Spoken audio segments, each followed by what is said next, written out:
Good morning. How are we doing this morning? We're glad that you are here. It is Christmas season, and I hope that you are looking forward to it with your family and friends. And we are honored that you're here, whether in the room or joining us online this morning as we jump into our Light of the World series for our Christmas season. My oldest son is 8 years old, and over the last month or two, every time I go to tuck him in bed at night, he often says that he's scared. He'll say, Daddy, I'm scared. And I'm like, listen, man, there's nothing to be afraid of. Like, suck it up, man up, everything's gonna be okay, right? And then he responds by saying, Dad, you don't get it. I'm actually scared. And I'll say to him, what are you afraid of? And he'll say, I'm scared of the dark. It's really dark in here, he'll say. I'm scared. And I'll tell him, give him every comfort I can to help him understand that it's gonna be okay. Like when you close your eyes and you go to sleep, it's dark when you close your eyes. So just close your eyes and you'll be fine. I'll tell him things like, hey, no matter what, nothing's ever gonna happen inside our home. You are very safe here. Sometimes we'll get on our hands and knees to look under the bed to make sure there's no monsters in the room. Anything I can do to actually provide comfort for him in the moment. What was this week as I started looking at John chapter 8 that I actually started to wonder if my son is onto something that could be helpful for us all. And what if it's the idea that what would it look like for us to never be comfortable in darkness? But what if what he's saying about the physical world should actually be true of us in the spiritual world, that we should want to stay away from the darkness? Listen, what are the dangers of darkness? What are the dangers of darkness? You see, we often find ourselves physically afraid of darkness, but not spiritually afraid of darkness, and that's actually scary. John chapter 3, verse 19 to 21 says this, and this is the judgment, that light has come into the world, and the people love darkness rather than the light, lest the works should be exposed. But whoever does what is true comes to the light, so that it may be clearly seen that his works have been carried out by God. Listen, the Bible tells us that men love the darkness. We love darkness. So here's the point. There are two options in life this morning. On my left, I have just a picture of darkness. We can choose the seat of darkness, or we can choose the seat of light. Now, when I think about sitting in darkness, listen, what this refers to is spiritual. It's not physical, right? We love the darkness. Why? Well, we were born in this place. We were born here. We actually didn't have a choice. It's what we know. And so spiritual darkness, it refers to spiritual ignorance. It refers to spiritual error. It refers to spiritual sin. It refers to evil. This is what the verse just said, that we actually as a people, that we actually love. We love the position and the place of darkness. We want to be private. We don't want any part of our life to actually be public. We want to do what we want to do. We don't want anyone to dictate to us what it is that we want to do. We love the position of darkness. But what's the other position? Listen, the other position on the other side is actually a position of light.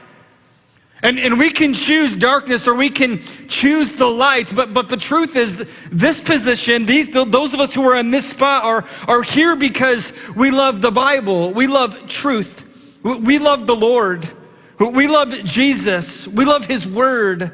But to be honest with you, if we're in the light, what does that actually mean for us? Listen, it means this, that God has actually done a significant work in our hearts and in our lives. But I want you to understand something. For everyone here this morning, there's actually only two options. There's the option of darkness, or there's the option of light. Darkness is driven by your desires. where the light has been driven by God's direction. And so when we talk about the Christmas season, what we're truly celebrating is the arrival of light. And so this morning, let's wrestle briefly with the dangers of darkness. In John chapter 8, the dangers of darkness, and here's the first danger we're going to see, picking it up in verse 12. The first danger is this: it's confusion instead of clarity. Look what it says in verse 12. It says, again, Jesus spoke to them saying, I am the light of the world. Whoever follows me will not walk in darkness, but will have the light of life.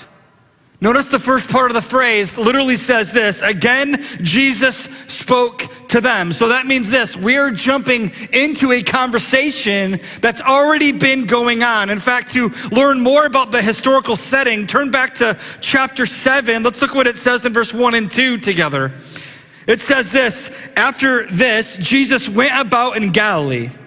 He would not go about in Judea because the Jews were seeking to kill him. And now the Jews' feast of booths was at hand. So here's the setting. Jesus is staying out in Galilee. He's not going to Judea. Why? Because the Jews were seeking to kill him, it says. But then we get the context of the conversation that we're jumping into this morning in verse 2 of chapter 7, when it says this: this is the feast of the booths. This is the feast of the booths. Listen, this feast, this celebration, is one of 3 celebrations that all Jewish men were required to attend if they were within 20 miles of Jerusalem. And so that means, because the festival, this feast is actually here, that Jerusalem would have been absolutely packed with people. And what is the point of this feast? Listen, this feast is to remember, to collectively remember the work that God did when they got the people out of Egypt as slaves and they lived in the wilderness in tents. And so what the people would do at this celebration is they would all come to Jerusalem. They would set up little tents or little shelters, and they would live in these tents or the shelters for a whole week inside the city to remember the work that God has actually done. Now here's what's unique, is that this is in the fall season. This is about breaking the drought. They've not had rain for a long time. And so the passion for water and the desire for rain has been building up throughout the people. And so here's a key part of this celebration for the week. There was a water ritual that they did every single day this week. In fact, they would all gather at the temple. Everyone. I'm sure it would have been thousands of people packed. And the priest would get out a big gold pitcher. And he would hold this pitcher up, and then he would take the pitcher and he would turn it upside down to signify to the people that we actually have no water. We don't have any water. And then the priest would lead a processional as they would leave the altar where sacrifices were made, and they would walk out of the city all the way to the pool of Siloam, and all the people that were in the temple would follow the priest as he carried this gold pitcher, and they would be chanting and singing psalms, and they would be waving palm branches or beating them on the ground. Listen, if thousands of people are collectively waving palm branches, what is that going to sound like? It's going to sound like rain. And they would get down to the water, and the priest would dip the pitcher into the water, and he would start the walk, the journey back to the temple, and the people would follow the priest as he in singing psalms and waving their palm branches, and they would get back to the temple area. Everyone would gather around the altar, and the priest would take one walk, one journey around the altar, to signify a cycle of desperation they have for God to show up and for God to come through. And the priest would walk up to the altar, he would elevate the pitcher up in his hand, and the people would get silent as he would dump out the water onto the altar. Now, this doesn't seem like a very big deal to you and I this morning. But this water ritual was done every day at this festival. It was a sign of the water to come. And by the way, for the Jewish people, it was considered one of the greatest events in your entire life to actually attend. It was overpay on StubHub, get a front row seat at the Temple Mount as they poured out the water on the altar. Well, we learned this back in chapter 7. And I'll let you see it with your own eyes. Look what it says in verse 8 with me. Jesus says, "You go up to the feast. I'm not going up to the feast, for my time has not fully come." After saying this, he remained in Galilee. Verse 10, but after his brothers had gone up to the feast, then he also went up, not publicly, but in private. And you look at verse 14, and that then says this, about the middle of the feast, Jesus went up into the temple, and he began teaching. So he didn't go up right away, Jesus.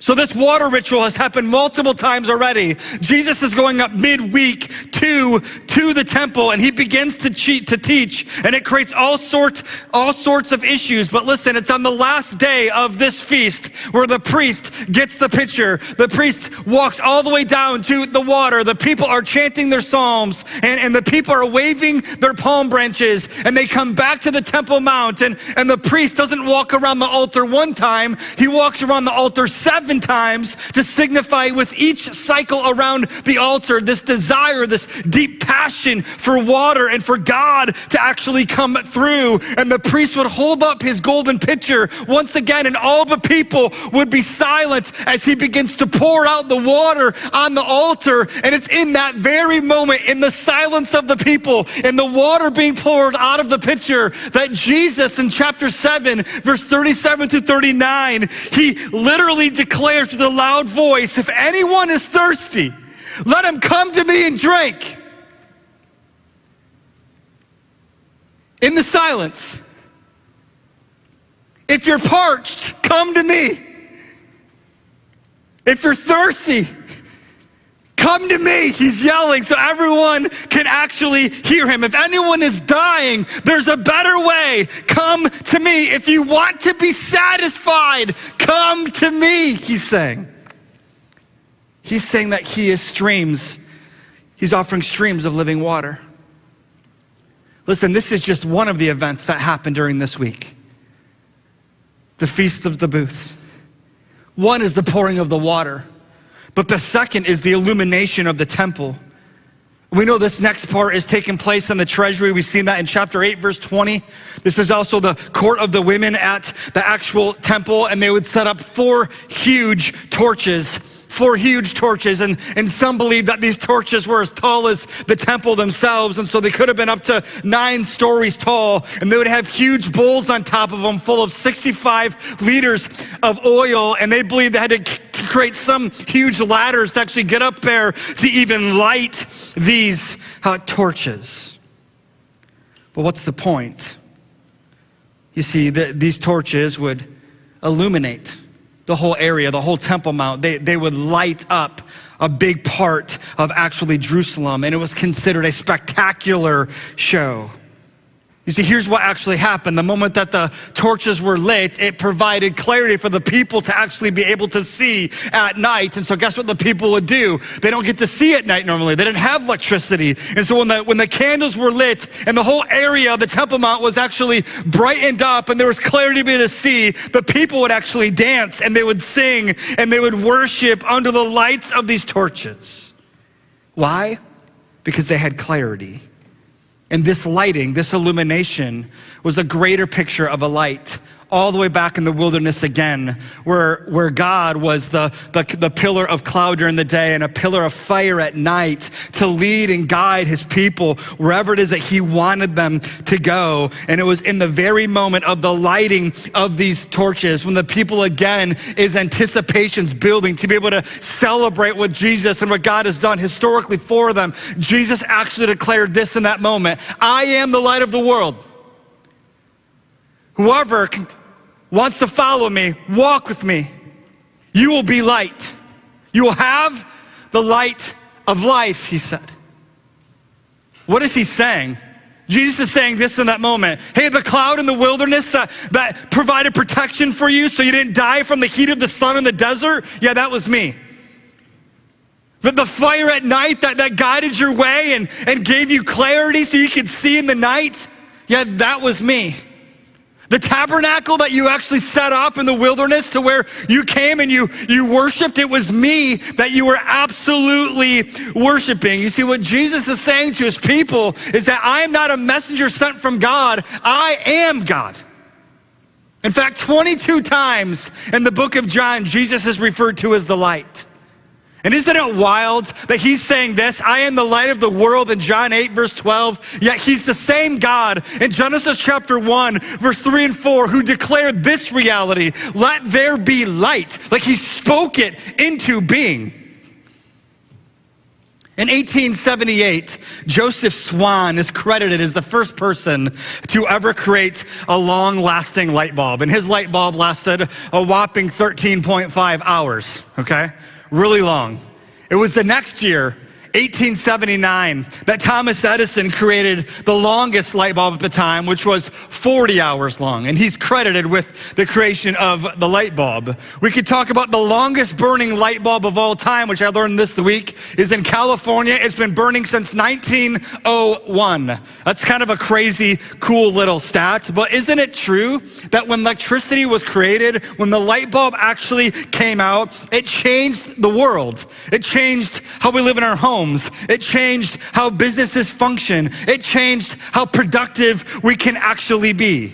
Why? What does light actually do? Listen, light gives clarity. It takes what's confusing and makes it clear. Light takes what's invisible and makes it visible. It exposes, it provides clarity. And so here is the promise of the gospel. If you follow me, Jesus is saying, you will have the light of life. Notice back in verse 12, that's exactly what it says, but notice the word have.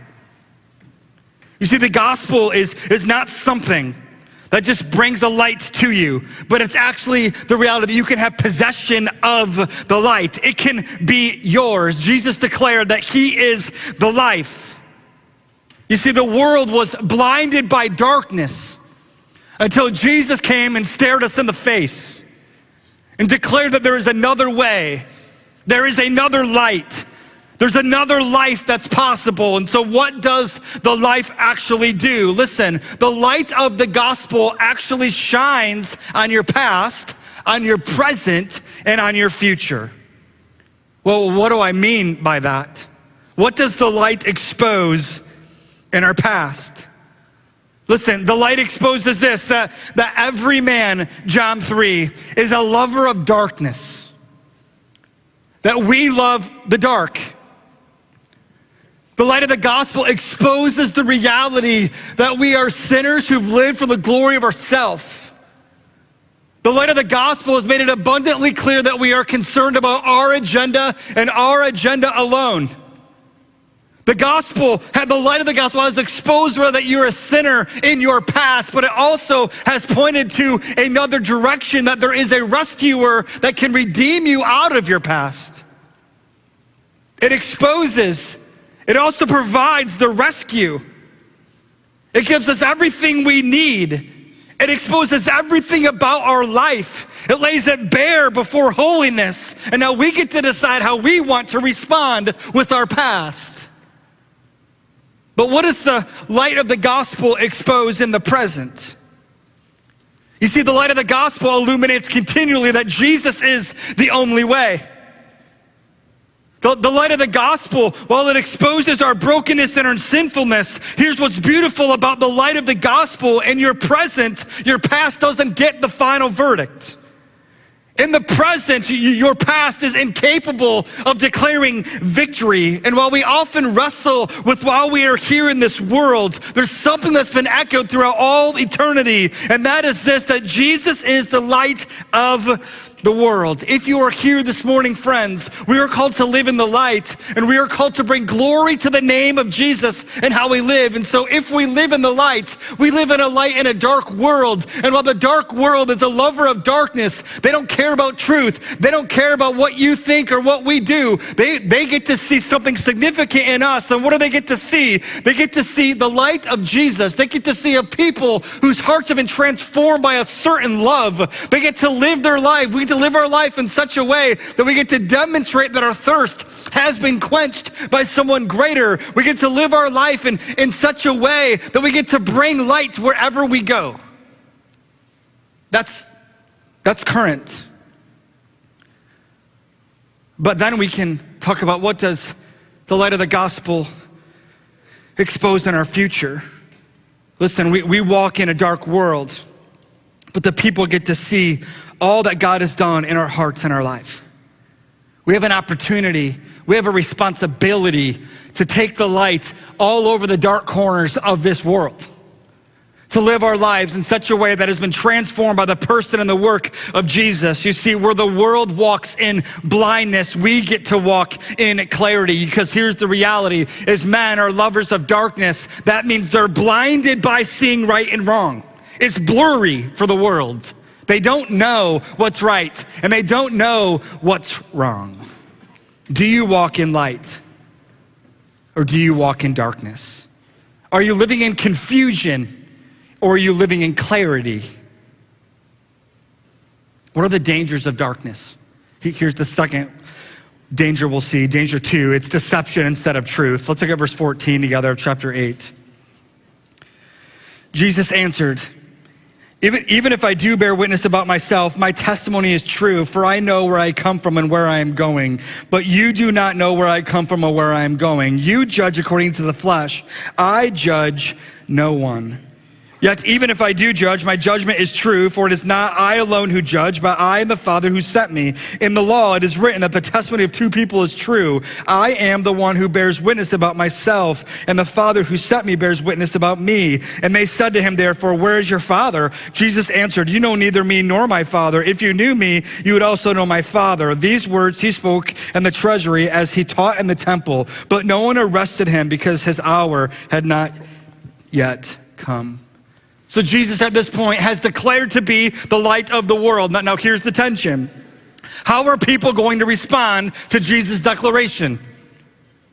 What are the Pharisees going to do? Is this the moment where the Pharisees are going to surrender everything to Jesus and lay it down at his feet and want to be all in with him? No, that's not what they do. In fact, what they actually do, the Pharisees, is they declare Jesus to be a liar. Jesus, what you're saying is not true. Jesus, you can't spiritually quench people's thirst. Jesus, you are not the light of the world. Jesus, you are not the pillar of cloud. You are not the pillar of fire at night in the wilderness. Jesus, you are not the central person about the tabernacle. Jesus, you are not the one who people are absolutely worshiping. You are a crazy man. Yet 7 times in this conversation, if we would keep reading, we'll see that Jesus declares that he's from above. He's not from this place. He actually came down from heaven.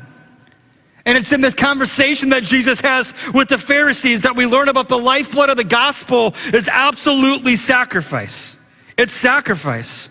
You see, Jesus has, at this point, has left heaven. He's come down to earth. He's made it clear that there's no salvation apart from him. And that's what's amazing about this story. But let's be honest. If the Pharisees are right and Jesus is a liar, that means that everything that's been written in this book is garbage.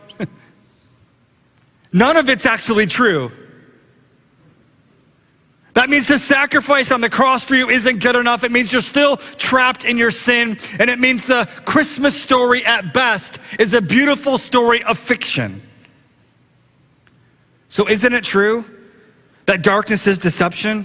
And isn't it true that we see deception everywhere in our world? I said this once, I'm going to say it again. Men are lovers of darkness. We love this seat. And when we sit in this seat, once again, please know, everything is blurry for us. It's confusing. We don't see right from wrong well. And I see darkness everywhere in our world. Do you see it? It's everywhere, right? I think about the battle over sexual orientation in our world. It's crazy right now. What's happening in our school systems is crazy right now. It's intense, the battle over gender or getting the right pronouns right for every person. This week, I saw on Twitter a transgender professor from the University of Old Dominion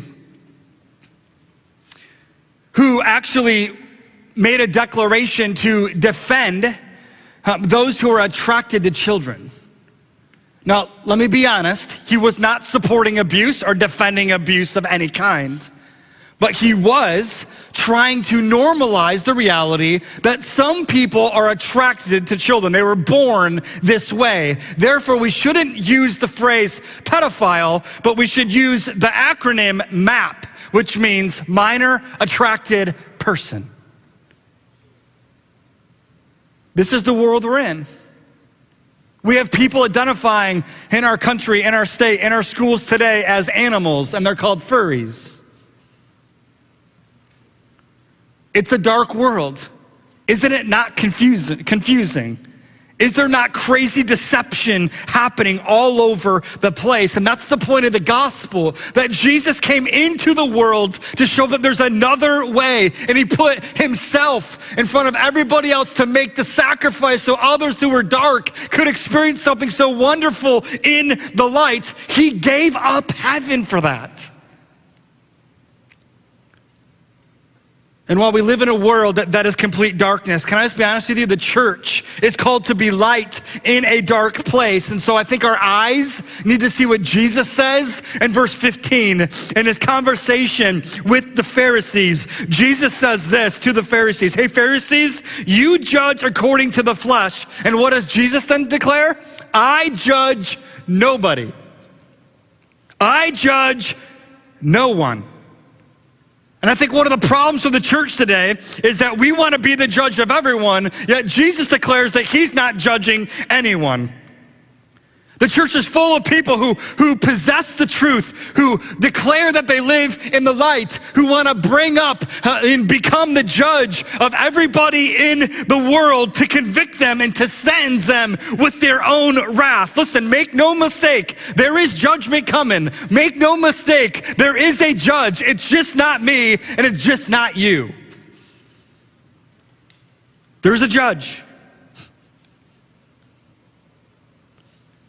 You see, I think the church often has judged the world in a way that is absolutely absent of love. You see, what we want to do is we want to give away the wrath that we did not receive from the Lord instead of giving away the light and the love that we have received from the Lord. How we are lights in the world is very specific in Jesus' mind. And I think we often get it backwards. Listen, please hear me. Love is never absent of truth. Love is never enabling.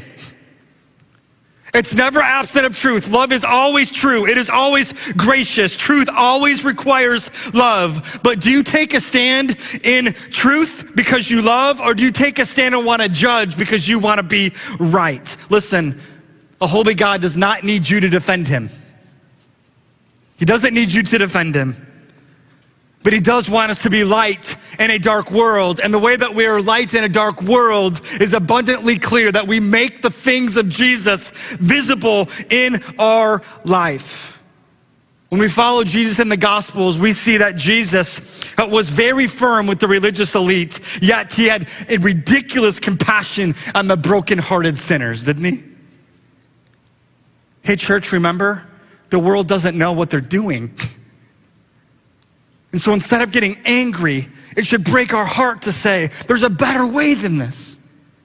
And so we have an opportunity to take the light of the gospel and actually make it visible in our world. And it's not a light of judgment. It's a light of love, showing people where we can actually find what they're looking for is over here. Let me bring you to the one who can change your life, versus responding over here how we often respond. The church has not always been getting it right. And I think the problem is that what often defines the church today are not things of the light, but are absolutely things of the world. You see, we can declare that we have the light of the gospel. We have the word. We have Jesus. We can live our lives, though, in such a way that the truth that we profess to believe and claim doesn't actually change our lives.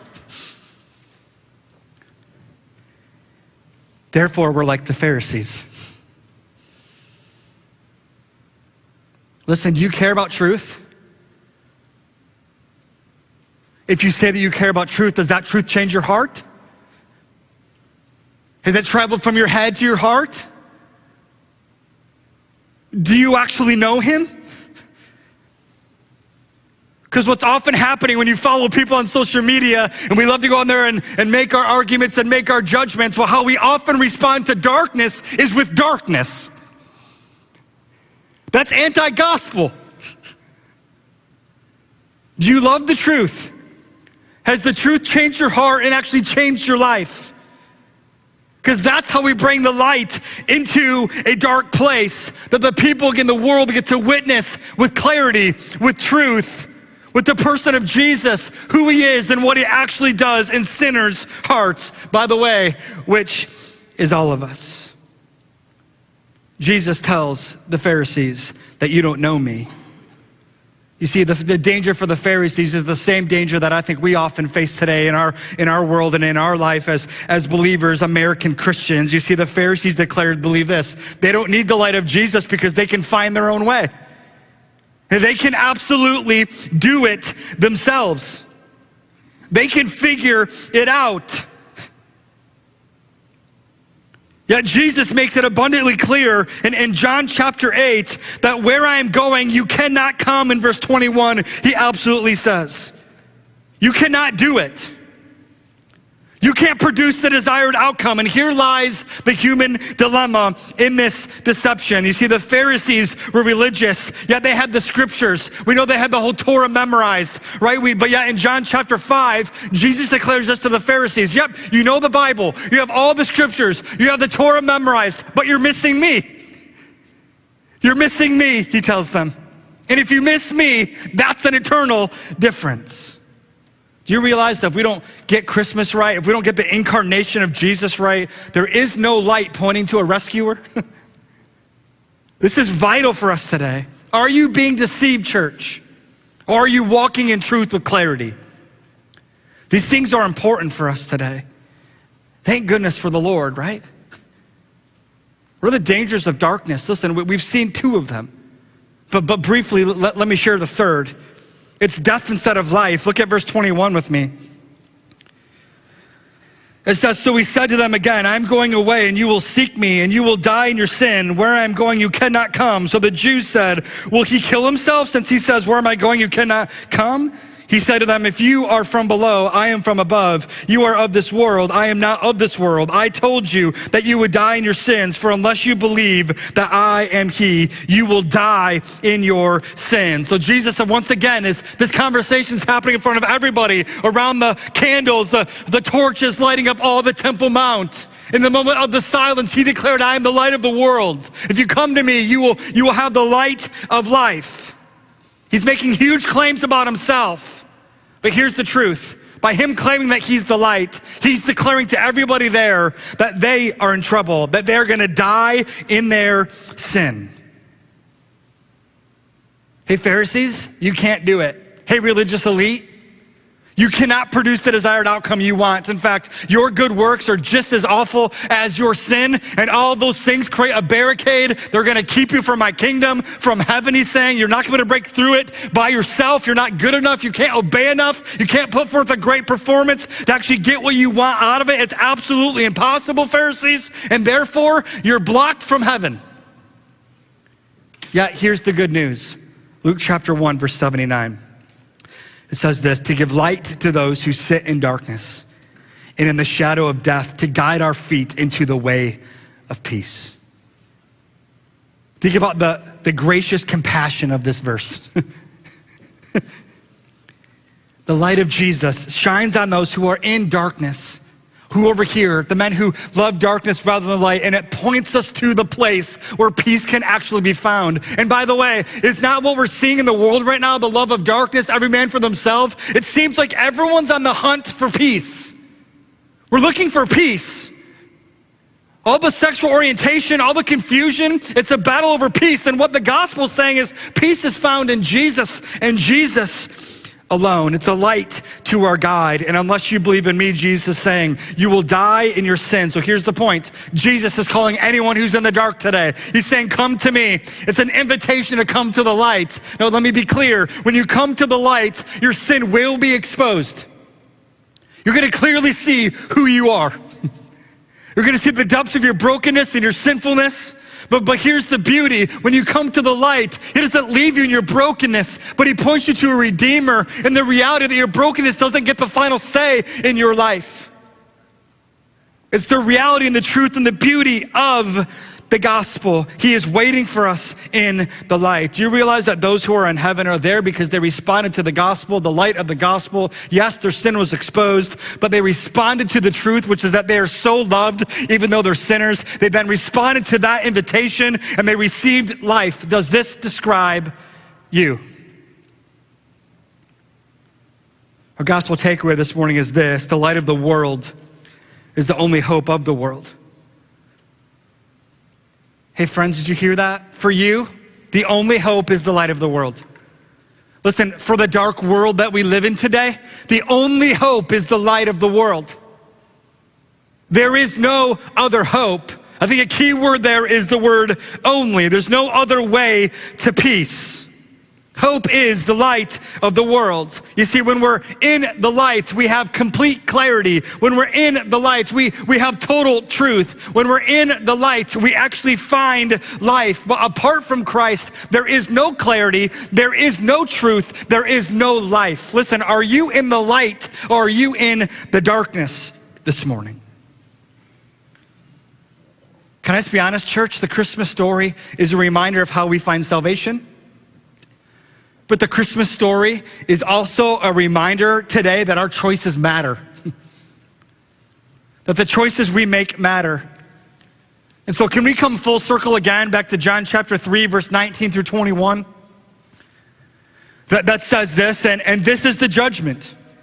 Light has come into the world, and the people of darkness rather than the light, lest his work should be exposed.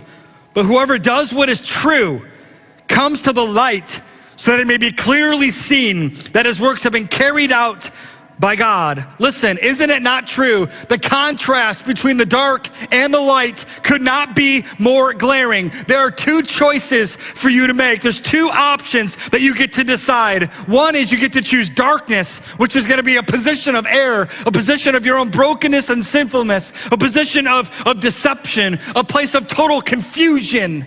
Or you can choose the light, which is truth, which is clarity, which is life. Listen, friends, the choice is absolutely yours. And so I wonder if you would step back for a moment, look at the dark, look at the light, and think about the decisions you made this past week, how you interacted with people, maybe in joy, maybe in pain that you've received. How have you responded and lived with people? Was it a choice of darkness? Was it a choice of light? Because this is the balance that we have to walk on this side of eternity. And it makes me wonder, maybe my son was right, that we should not be comfortable in darkness, that we should be scared of living our life there. So do the decisions you make align with darkness or light? Here's the good news, friends. In light of however bad your week was, however great your week was, there's a God named Jesus who loves you deeply, right? He loves you deeply. He's so for you that he left his throne, right? He came, was born of a virgin young girl, right? To come stare us in the face. He left everything to give you everything, and he loves you deeply. He's so for you. It's an awesome opportunity every Christmas for us to stand together and celebrate and worship the beautiful name of Jesus. And so let's stand together right now as we get to declare and get to sing, get to rally our hearts and lives around the beauty of Jesus being a light, him shining his light in your life, and then him declaring victory over your sin. Let's sing together.